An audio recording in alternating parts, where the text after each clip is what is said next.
arriver à la conclusion de la partie recettes du plan de loi de finances. En attendant de battre des records d'austérité dans l'examen des dépenses et du PLFSS, cette semaine a bien confirmé une chose, nous nous retrouvons devant le budget le plus inégal de la Ve République. D'autres ont voulu par le passé un bouclier social, voire un bouclier fiscal. Vous avez effectivement confirmé que vous installez un bouclier du capital. J'aimerais, dans ces 5 minutes, éveiller chez nos collègues d'En Marche, qui vont voter dans quelques minutes, au moins un principe de précaution. Car nous voilà quand même devant une majorité inédite qui applaudit debout la casse du Code du travail, la fin de l'ISF, la flat tax, comme d'autres, par le passé, applaudissaient les congés payés, le vote des femmes, la légalisation de l'IVG ou la fin de la peine de mort. Je suppose donc, chers collègues, que vous avez pareille impression de vote historique au nom de l'intérêt général. Je veux le croire.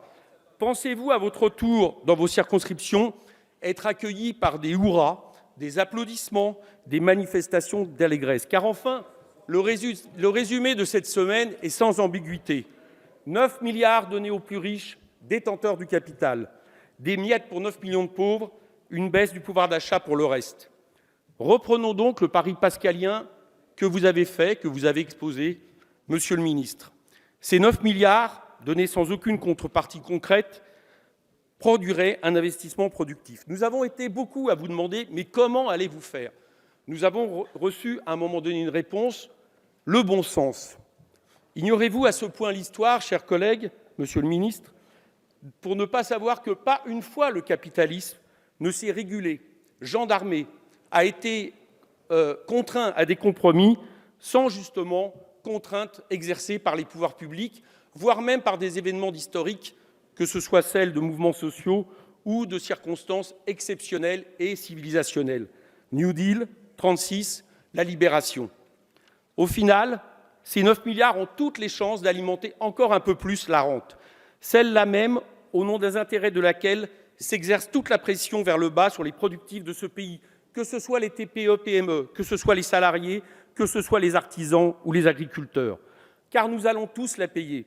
À partir du moment où vous vous placez dans la logique des déficits imposés par Bruxelles, certes avec le consentement et même la complicité des gouvernements successifs de ce pays depuis des années, vous allez inévitablement devoir reprendre aux autres ce que vous donnez aux plus riches. Et vous le faites.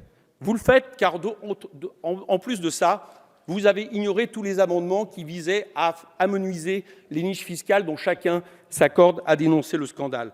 Vous le faites par l'augmentation de la CSG, vous le faites par la baisse des APL, vous le faites par une taxe carbone qui ne touche que les particuliers, vous le faites par 15 milliards en moins de dépenses publiques.